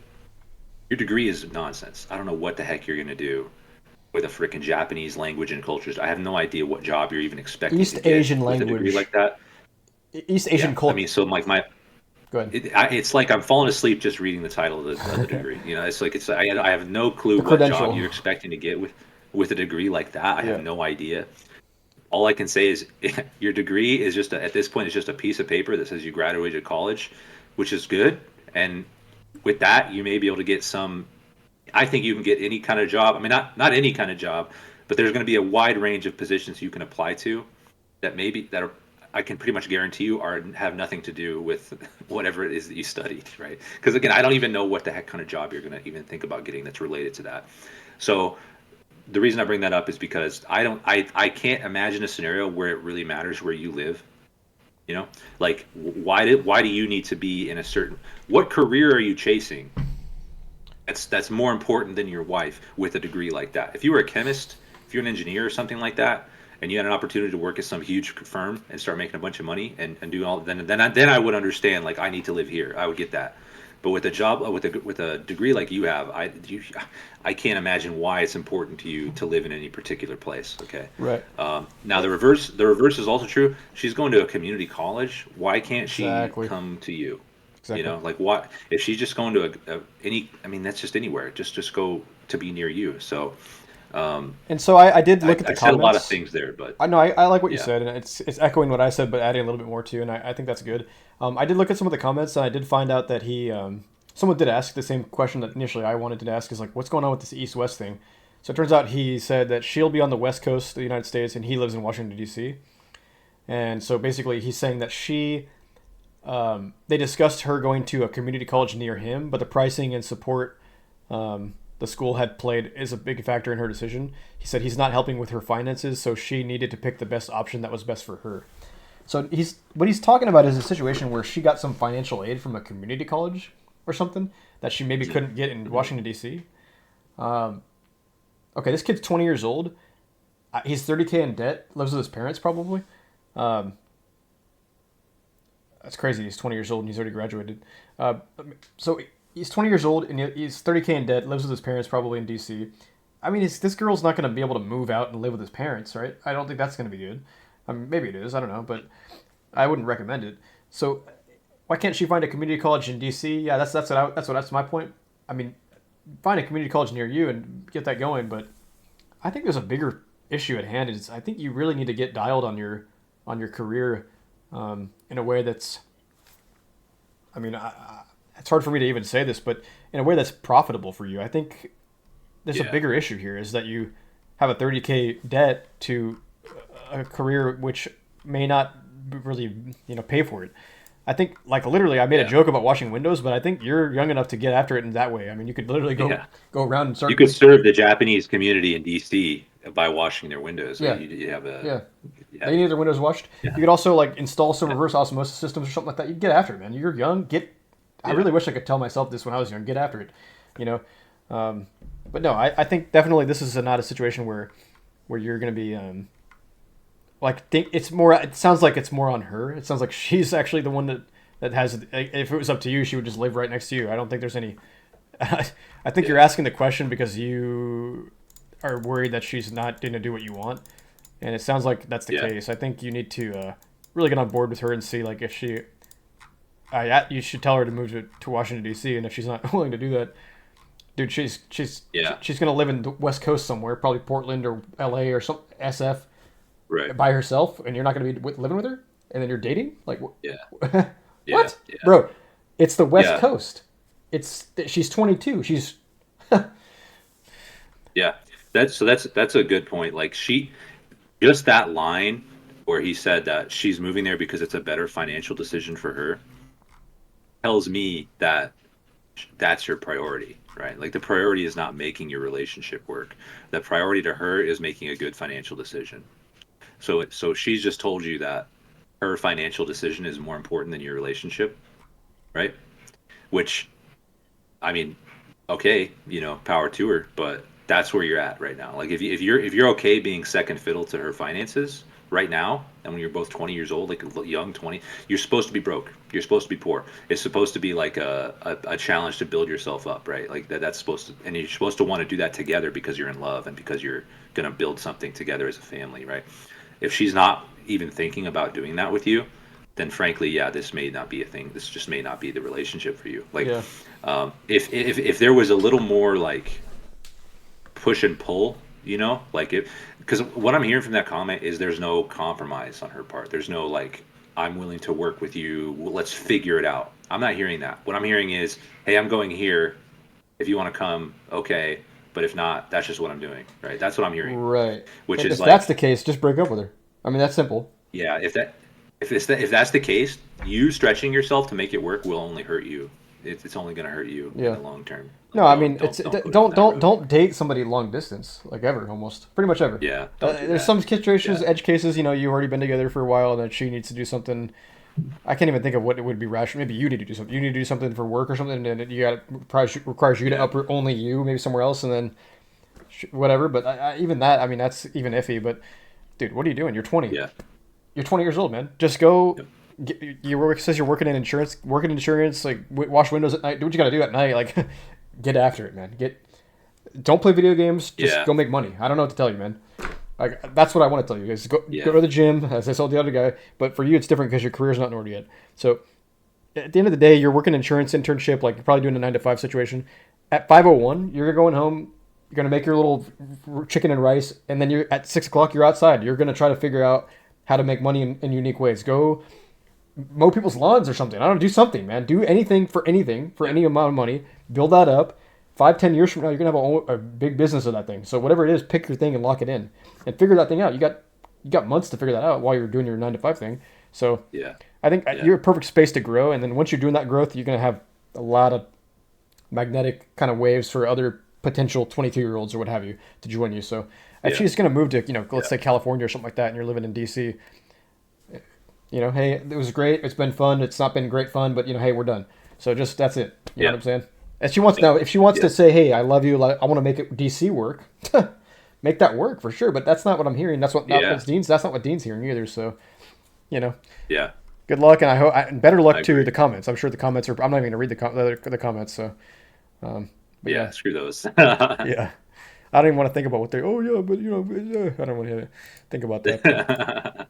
But no, I mean we got a couple more good ones. I think that was a unique one because it was like something where I thought at first I thought something, but then I kind of changed my view based on a comment. I Yeah, said I don't want to read the comments, but me yeah, too. it's Yeah, that interesting. comment was very revealing. That comment was very revealing. It's fun Yeah, too to think about it. Like here's the only thing I have, and you and I are both like you're leaving something out, man. And then we find in a comment, yeah, oh, she's just not that into yeah. you. It's a good movie. Yeah, that's you should have probably put that in there first, but Yeah. yeah, I get it. It's hard to even face that reality, so I get it. I get Yep. it. He's burying that deep. Yep. Yeah. Well, we got another one here. It's a pretty good one. And just to kind of see, kind of gauge the room here. It says it's about finances, so we'll jump into it. I think I'll just read the thumbnail. How do you split finances with your significant other? It's basically this guy's asking about, hey, do I do a 50-50 split? Or, it's just like, I've seen a lot of, I'll just read it actually. It's not that so long. This is such an interesting topic to me. I've seen a trend going on about breaking down how you and your significant other split their finances and stuff. Some of the posts clearly show that the man is the main provider financially and that the woman tends to pay less on rent and general lifestyle things. The other half of the posts show a 50-50 split, and then there are some comments in those videos that the boyfriend, in that case, is just a roommate and that he should provide. What do we think about this and blah blah blah, etc. So basically, this guy's asking, what do we do with finances with the girl with the significant other? How do we break that down? Kick it over to you for this one, for the initials, and then I'll get Sure. the So rebuttal. yeah, I'll give you my thoughts. So I actually think that you're going to have a better insight on this because you are married, a little more stable. I mean, I just for context, I did live with a woman for like 5 years, so we were totally intertwined, and we never really addressed that question. All we ever did, we basically just shared it. Like we didn't have a joint bank account or anything, but we just knew how much money each other had, and it was always me. I was the only one working, so it was just whatever money I had, basically. But I didn't. I never took it seriously in terms of what we should. I never really addressed that question seriously. There's a lot of problems with that relationship. Just to be clear, like I think that is something we could talk about all on its own. But Sure. that's probably one of them. I never really took that question seriously.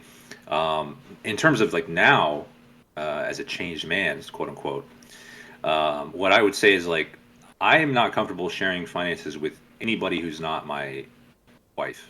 Like if I'm dating a girl long term, let's say I'm courting her, and personally for me, I'm only going to date somebody to marry them. I'm not doing any kind of situationship crap like that. So if I'm with somebody long term, let's say I have a girlfriend for 6 months or more, well, the expectation is that I'm paying for everything. Like everything we do together, I'm paying for, and I've accepted that as just my role, so I'm okay with that.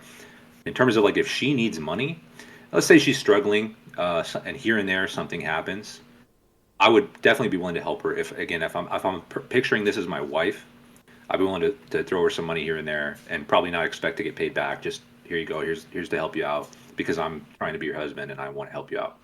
I'd be okay with that. In terms of like, I would to me there's no, she doesn't have access to my finances, and I wouldn't expect access to hers until we're married. So at that point it would be, I think it's much more cut and dry. But that's where I'm at with it right Right. at this very Right. moment. Well, that makes sense. I think, and I guess I'll ask you this question: like, if you're courting a woman and they offer to pay for something, like, do you let them do it? Um, Like, what if Maybe, it's two, three probably dinners, not. 4 dinners in, and whatever, and then you guys go out to eat, Yeah. and they say like, hey, let me get this dinner, let me pay for this one, and like they insist or whatever, I like, would be I'll tell you this. To me, that would be a big green flag. I would love that she'd okay, even offer to do that. okay, But I don't know that. I might not let her. It depends. I'm not yeah, sure. Depends on how expensive it is. What exact? Like if she wants to buy me an ice cream, yeah, okay, it's been a few dollars. But yeah, personally, I just think like it goes kind of back to that principles thing. I want the principle, the expectation to be a certain way, and I don't really want deviations from that. But that being said, though, I actually see that as something that I look for. I want a woman to be grateful and to be offering, like she's also involved in this relationship and she's also trying to contribute to it. And I want to see her try, but I also want to tell her no. yeah. Like no, it's me. I'm paying. I'm always paying. Like it's just me. Yeah, and I think you're right about what you said initially about how like it's basically just it's both of your money at some point, and it's a weird way to view it, but Yeah. yeah, obviously for me it's kind of this is what I would say. If you're dating a girl and you're long term, like 4 or 5 years in or whatever, like you're maybe your fiance, married, whatever, like let's say you're fiance with her, like or engaged, and you're thinking about something like because you asked the question about rent in the post. I'm looking at the post and it says something about like women pays less rent than the man. Well, that we're talking about rent. We're talking about a situation where you live together. So it's like if you live together and you're paying a rent split, like let's say you just move into your girlfriend's house and or whatever, like you both just move in together, and you guys decide, hey, I'm gonna do I'll pay 60% of the rent, you pay 40%. I don't know if I would I guess yeah, if you just move in together and you want to kind of do that split, like okay, go for it. But I would say if you're doing a split like that, I would say just do a percentage, like just add up your total incomes, um, and say, hey, like I'm making X amount, she's making Y, so you just pay X over X plus Y, if that makes sense. So like a percentage of the total income that you make that for make that and round it up to an even number. Don't be like acoustic about it, but round it off to an even number and just say I'll pay 65% of the rent, you pay 35%, and like let's go with that for 6 months, see how it goes, Hmm. and just do that to everything. I mean, just say hey, like I'll pay for 65% of the tickets or expense, whatever you want. You could go like that if you want to do that. But I don't think there's any shame in saying, hey, like I'm just gonna pay for all the dinners. Like hey, I don't want to let you pay for anything. But I think in general, like if you're asking, and if you want to get further into it, like the further the relationship evolves, you start to think like, wait a minute, why is she paying rent or why am I paying rent? Like her portion of rent. We're both living in the same house. All the money that we both make combined is kind of our money, right? So it's like if you're married, especially like the way I am. So if you're making money with her and you're talking about rent, like it's your both of your rent. It's like, oh hey, this is our rent. This is our Right. rent. So let's use our money to Right. pay our rent.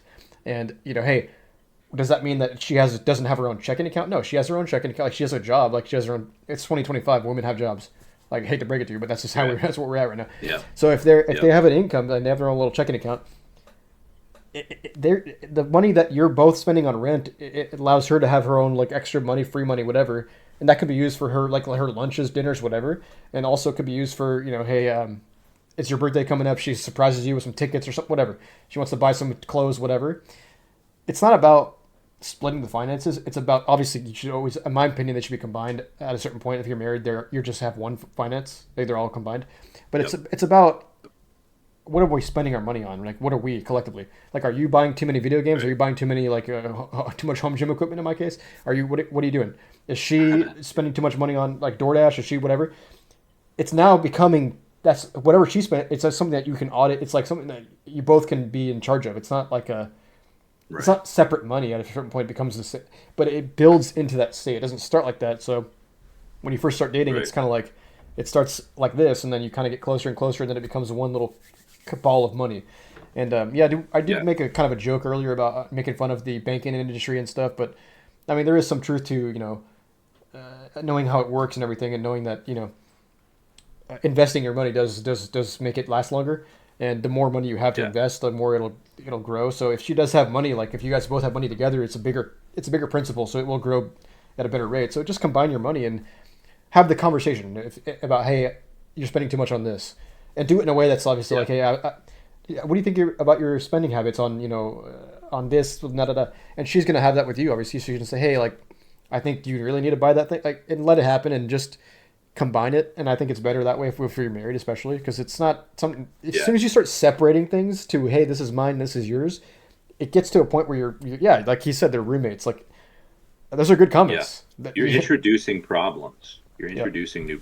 That's I think that's potential fake problem area, right? Like so the way I envision this, and maybe in practice it'll end up differently if I meet a woman and we're together 6 months. Like I said, maybe this is not going to be exactly the way I'm saying it right now, but the way I envision is like it goes from 0 to 100. Like I know you were saying like it's more of a slow build together, Yeah. and there could be merit to that, and I'm not saying it's wrong, but the way I look at it, I don't want this to be a fake problem area. Now, I'm very conscious of those little things, and to me, this is just a fake problem area. Like you're introducing an area where like we need to negotiate. Who's paying this? Who's paying that? And then what happens when somebody screws up one month and they can't meet their quota? And then and then it's like an argument, and then there's resentment, and these are all fake problems. What I would rather have, in my perspective, is zero expectation, and then once you're married, completely together, and there's no separation, right? I mean, when you're married, there's no more roommate. As you said, it's now our money. Whatever money comes into the household is both of ours, right? Yeah. And we are together, we're together as a husband and wife, figuring out the best way to spend money here and there. Now, somebody needs to take the lead on that probably, and it should be you. But it's not a matter of like I'm dictating. We're gonna spend only this much on X and Y Z because Right. she needs freedom too. So, but yeah, at least then when it's combined, there's transparency, and that reduces problems. It reduces problems because then if she is spending too much at Target on Amazon, then you have the knowledge to address that. And if you're spending too much on your home gym equipment, right, or DoorDash, then she can say, hey, please stop doing that, and you'd be like, okay, my bad, Yeah, and So early in the so relationship, yeah. like there should be no discussion on her end of your money, like as far as your habits of Yeah. spending. Like I get it if she wants to say, "Hey, do you really need that?" Like that's a nitpick early in the relationship. That's kind of stuff you shouldn't be even addressing. Maybe later on, and you can Yeah. tell her, "Hey, like this is stuff I'm buying because this is what I like to buy. I mean, it's whatever. We're not married. We're not together. It's not like something I'm trying to set up a future for us. Like if you want to take it seriously, you can start thinking about that. But the girl that you're loving a lot, you'll start to realize over time. At first you might think, well, why is she commenting on the fact that I want to buy this $1,000 GPU? Why does she care? It's my money. It's not hers. But over time, you might think, Yeah. well, do I really need this $1,000 GPU, or do I want to maybe save a little bit more money and maybe potentially get like a car that we both can use together, maybe in the future, or like a house we both Yeah. can live in? Like that's going to enter your mind naturally with the right woman. Obviously, like the thought of somebody saying, "Don't spend your money on the newest," like that's not gonna you're not gonna like that thought. But you'll over time start to think that yourself. You'll start to become more frugal, and like I think everybody becomes more frugal over time, but once they realize like how long it takes to save money.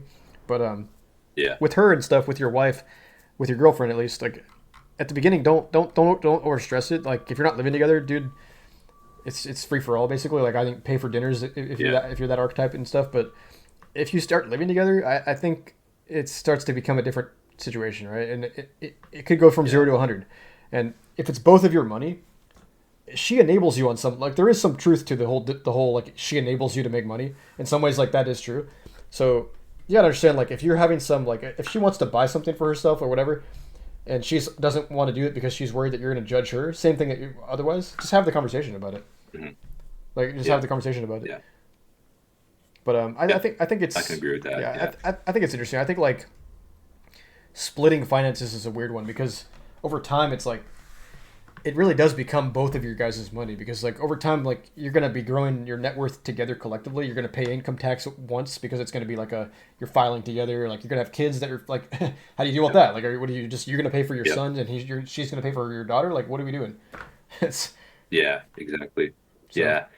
Yeah. At a certain point, it's very cut and dry. Like you're married. I don't. There's no possible reason why you should be separating.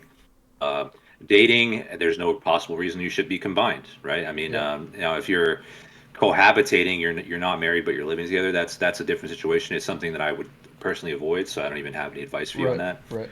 I would just say it either should be nothing or everything. Okay. There's no, don't split hairs. Don't split Yeah, and hairs. I think you can make that decision ideologically speaking and say like, okay, we're both on board ideologically with it's everything, but from pragmatic, like you might have to introduce it at a different, like a small rate, right? And not because you're afraid of committing to the whole Mhm. thing, but just because like logistically speaking, it's hard to implement all that at once. And what I would say to that is, as Yeah. soon as you get married, like get a credit card together. Start with like a checking account together, and then get a credit card together. Do all that at once, so that you can have like just something you guys can both spend on. Like you can both have the same card, and you both can like use that card whenever you're buying stuff that's for both you guys. You know what I mean?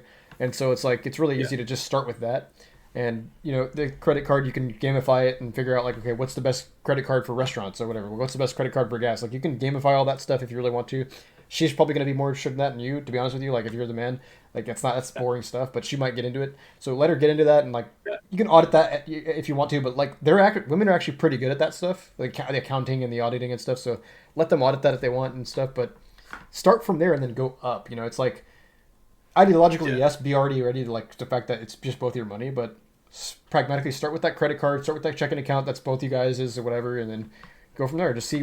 Then you go start with like maybe open up like an investment account for both you guys and just pitch a little bit into it, like per paycheck automatically with direct deposit, and have her pitch with her whatever, and then just see how that grows and figure out, because you're gonna have that question one day. She's gonna say, oh, she's gonna see her phone and say, hey, Tesla stock just went way up. What's going on with that? And she might try to say, hey, we should invest in Tesla. No, like have that conversation, figure all that out, but don't let it become a source of problems. If that makes sense, let it become Right. a source of growing together, because it's a good way to grow together. Just share that stuff.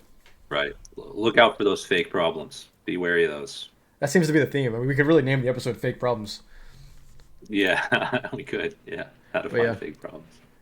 it's we're coming up to the 1.5 hour mark here. Do you want to call it there, or do you want to touch on anything else, or should we hit like another question? Um, I think that's good. We could say we had one more. We could save that for another one. All right, But I think that's probably fine. Yeah. all right. Well, anything else you want to touch base on for this last finances thing? Are we good? No, I think you had good practical advice there. Yeah, I think you're definitely going to have more practical experience with all this stuff. So I appreciate hearing that perspective. I can only offer the ideology because I'm not really in it yet. So Well, I mean, think like I appreciate said, that. that's the most important part is the like the ideas perspective of it, right? It's like to me, it's almost like it's like a communist thought in my mind. Like it's true communism. Yeah, Everything that she earns is yours, and everything you earn is hers. It's you're both yeah, one flesh. that's right. So it's not like, That's right. but if you're Yeah, just dating, like, yeah, it's different, right? I mean, I can only yeah. encourage you to be excited about paying for her meals, and make sure that she's the one that makes you feel excited about that. Hey, like I'm putting dinner on your Yes, table, like yes. Good whatever. Like point. if it feels good, do it. Don't Yeah, go down the rabbit yeah. hole of Don't like, do it just to do it. Yeah, yeah, yeah. Make sure that it's work. Yeah, that. Just one, I guess, little thought is, yeah, yeah. Make exactly, sure it's a exactly. woman that you'll like doing it. Like I love doing it. If I'm with a girl, I'd be like, I don't want her to pay. I want to be the one to pay. Like it feels good to me. Like Right, it's satisfying. So right. make sure you have that at least. Yeah, definitely.